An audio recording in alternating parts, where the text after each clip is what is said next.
Hey everyone, welcome back to my channel and welcome back to my another new blog. I hope आपण माने समस्ते भलरे थिबे। तो आउ गोटे फ्रेश न्यू ब्लॉग को आपण मानको ढेर सारा स्वागत। तो चलंतु वीडियो स्टार्ट करबा। तो मु एबे बाहरी गली हम फैमिली पिकनिक माने फैमिली सहित गोटे पिकनिक स्पॉट को बाहरली। आज आपण मानक भिडटे बहुत सुंदर मजा आसो कारण मु गोटे पिकनिक स्पॉट नुह पिकनिक स्पॉट मु कहूँ से पिकनिक स्पॉट एक्चुअली नुह हो पारे पिकनिक स्पॉट तापर ठाकुर स्थान विभिन्न स्थान को आम जीवु आज गोटे ठाकुर पाक जीवनु आम विभिन्न ठाकुर पाक जीवु। तो चलतु वीडियो रे बने रुहतु वीडियोटी शेष पर्यंत देखु वीडियोटी भल लगे लाइक शेयर एंड सब्सक्राइब करूँ। से आगे पहुँचल आम दुके दुके चल चल जाऊ धीरे धीरे आम चलिक जाऊँ सी जा माइलणी मंदिर पाखे आमर चली पार्नी भिड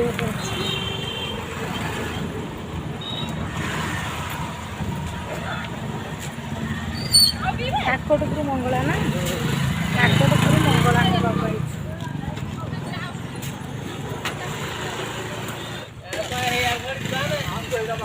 तो मु आसिक पहुँचीगली काकटपुर मंगला पाखे। तो काकटपुर मंगला पाख आसिले मंदिर भितर को दर्शन कर पारे कारण सेटा पहड़ पड़िया समय थिला।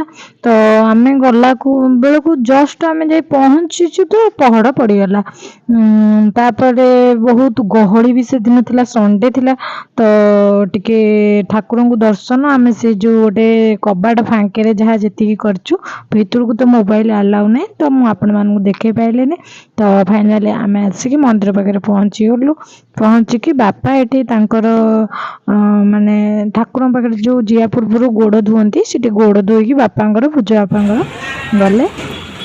तो चप्पल एक्चुअली माने थोड़ा को माने गोटे कंपलसरी चप्पल स्टैंड रे थोड़ी से कथा आम कथा चप्पल स्टैंड रे थोड़ी फोन बाहर थोड़ी आम गलु मंदिर को।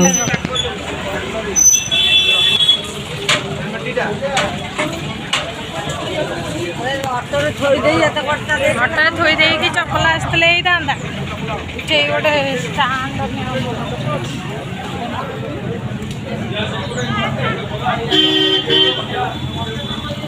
काकटपुर मंगला पाक आईचु ये गोड़ धोबू बोलो कि खसड़ा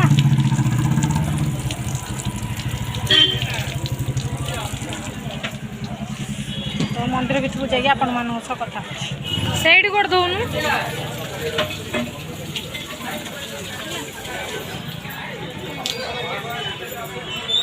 आगे गोड़ खस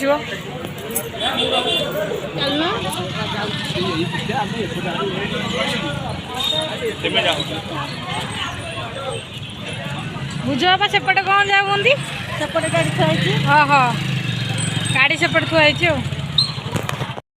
जहा मंगला सीना पहड़ पड़ जाता किंतु तांकर जो कबाट अच्छी तार फांके आम संपूर्ण रूपे माँ को दर्शन करचु मुंडिया मारलु आसिलु ठाकुर कृपा थिला आम पाखक जाई पाइलु सेतिकी बड़ कथा।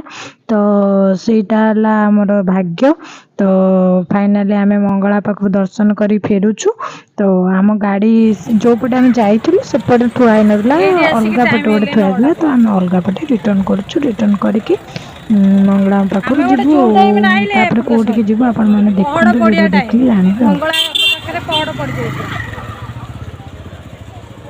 जहाँ फांकर देखिकी आसलु मुझे आउ थे मंगला पाक आई बर्षाकुड़ी मो सहित आसला बेले ये बही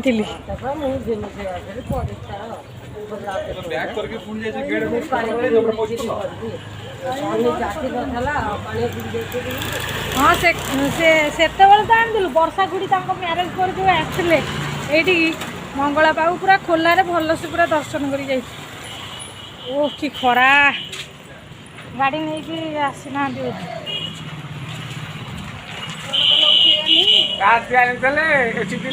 आराम बसता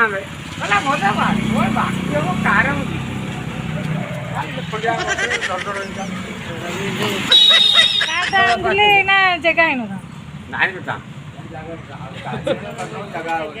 ସାନ ଆସିବାର ଥିଲା ପ୍ଲାନିଂ, ସାନ ଆସିବାର ପଛପଟେ ବସିଥାନ୍ତା। କ'ଣ କହୁଛ ଖାଲି ପାନ ଘର ପୁଳାଏ ଖାଉଛନ୍ତି ଆଉ ଇଏ ବାପା କେମିତି ଖାଇନାହାନ୍ତି। ଖାଅ ଖାଇ ପକାଅ ପାନ ଫୋନ୍ କଲଟି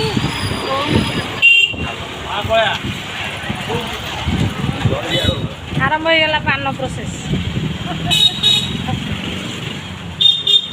ବସିଗଲ ବଟୁଆ କ'ଣ ଲଗାଅ? ଯୋଉଠି ପାନ ଖାଇଲେ ସେଠି ଭଙ୍ଗା ଖିଆ। ହଁ ପାନ ତ ଗୋଟେ ମୁଖ୍ୟ ଖାଦ୍ୟ ତୋର।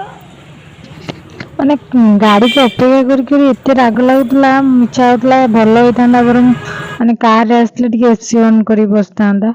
ଯାହା ହଉ ଆମେ ଆସିକି ଏବେ ମଙ୍ଗଳାଙ୍କଠୁ ଆସିକି ବାଟରେ କୋଣାର୍କ କ୍ରସ୍ କରିକି ତାପରେ ପୁରୀ ଯିବୁ।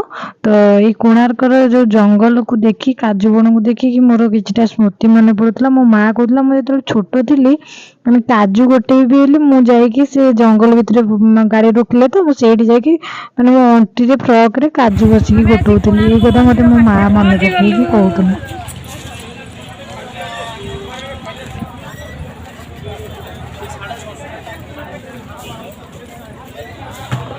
ଗହଳି ପ୍ରବଳ ଆଜି ତ ବେଶୀ ଗହଳି ସଣ୍ଡେ ଆଜି। ବହୁତ ଗହଳି। ମନ୍ଦିର ଭିତରକୁ ଗଲେ ଆପଣ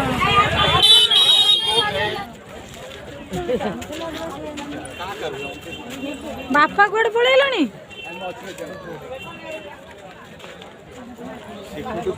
ଲୋକ ତ ମନ୍ଦିର ଟିକେଟ ମନ୍ଦିର କରିଦେଇଛି 40 ଟଙ୍କା ଜଣକୁ 40। ଲୋକାଲ ପାଇଁ ଫ୍ରି ଅଛି ରବିବାରେ।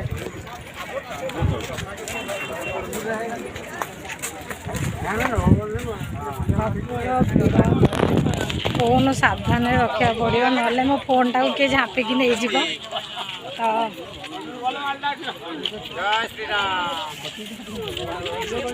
ଫାଇନାଲି ମନ୍ଦିରକୁ ଆସି ଏଣ୍ଟ୍ରି ହେଇଗଲୁ। ମାର ଦି ଜଣ ଚାଲି ପାରୁନାହାନ୍ତି। ହେଲା ମା ତ ମାର କ'ଣ ହବ କହୁନ? ମାର ଭାଉଜ ଦେଖ ମାଆକୁ ଧରି ଧରି ପ୍ରୋଟେକ୍ସନ୍ ଦେଇ ଦେଇ ନେଉଛନ୍ତି। ବାପାଙ୍କର ତାଙ୍କର ତ ପୁରା ଆଗରେ ସ୍ପିଡି ବେଗିଆ ମାଡ଼ି ଯାଉଛନ୍ତି। ଏଠି କ୍ୟାମେରା କରିବାକୁ ଡର ଲାଗୁଛି, ପ୍ରବଳ ଲୋକ, କାଳେ ମୋ ଫୋନ୍ଟାକୁ କିଏ ଭିଡ଼ି ନେଇଯିବ, ତ ମୁଁ ଫୋନ୍ ଭିତରେ ରଖିଦେଉଛି। ସଣ୍ଡେ ଥିବା ହେତୁ ମାନେ ସେଦିନ ମନ୍ଦିରରେ ପ୍ରବଳ କୋଣାର୍କ ମନ୍ଦିରରେ ଭିଡ଼ ଥିଲା। ତ ଏଠୁ ନବଗ୍ରହ ପାଖରୁ ଆମେ ଦୀପ ନେଇଗଲୁ। ଦୀପ ନେଇକି ଆମେ ନବଗ୍ରହ ଦର୍ଶନ କଲୁ। ମୋତେ ଡର ଲାଗିଲା ନବଗ୍ରହଙ୍କର ଭିଡ଼ିଓ କରିବା ପାଇଁ, କାରଣ କାଳେ ଆଲାଉ ଥିବ କି ନାହିଁ, ମୁଁ ଆଉ ଏତେ ଭିଡ଼ିଓ କରିନି। ତ ଫାଇନାଲି ଆମେ ଦର୍ଶନ କରିକି ରିଟର୍ନ କରୁଛୁ। ତ ଏଇଟା ନବଗ୍ରହ ପାଖରେ ଠିଆ ହେଇଛି ମୁଁ। ଦର୍ଶନ କରିକି କୋଣାର୍କ ମନ୍ଦିରରୁ ରିଟର୍ନ କରିକି ଆମେ ଯିବୁ ବର୍ତ୍ତମାନ ପୁରୀ। ଆଉ ପୁରୀ ଯାଇକି ସେଠି ଟିକେ ଅବଢ଼ା ଖାଇକି ଯଦି ସମ୍ଭବ ହେବ, ଠାକୁରଙ୍କର ଇଚ୍ଛା ଥିବ, ଠାକୁରଙ୍କ ଡୋରି ଥିବ, ପୁରୀ ତ ଯିବୁ ନିଶ୍ଚିନ୍ତ, କିନ୍ତୁ ତାଙ୍କ ଅବଢ଼ା ଖାଇବା ଆଉ ତାଙ୍କୁ ଦର୍ଶନ କରିବା ମୁଁ ମାନେ ଯେତିକି ଜାଣିଛି ଠାକୁରଙ୍କର ଇଚ୍ଛା ଥିଲେ ହିଁ ସେଇଟା ସମ୍ଭବ ହେଇପାରିବ।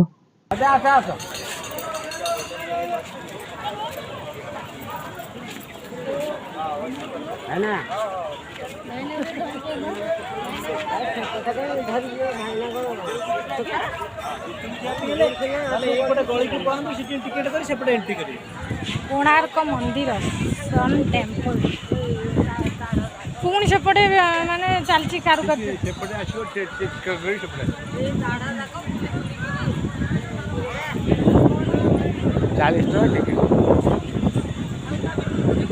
ନା ନା ଏଇଠି ତ ଦେଖାଯାଉଛି କୋଣାର୍କ ମନ୍ଦିର ଏଇଠି ଦେଖାଯାଉଛି।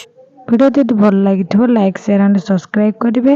ଆଉ ଗୋଟେ ନୂଆ ଭିଡ଼ିଓରେ ଆପଣମାନଙ୍କ ସହ ଦେଖା ହେବ। ସେ ପର୍ଯ୍ୟନ୍ତ ମୁଁ ରହୁଛି। Till then take care, bye.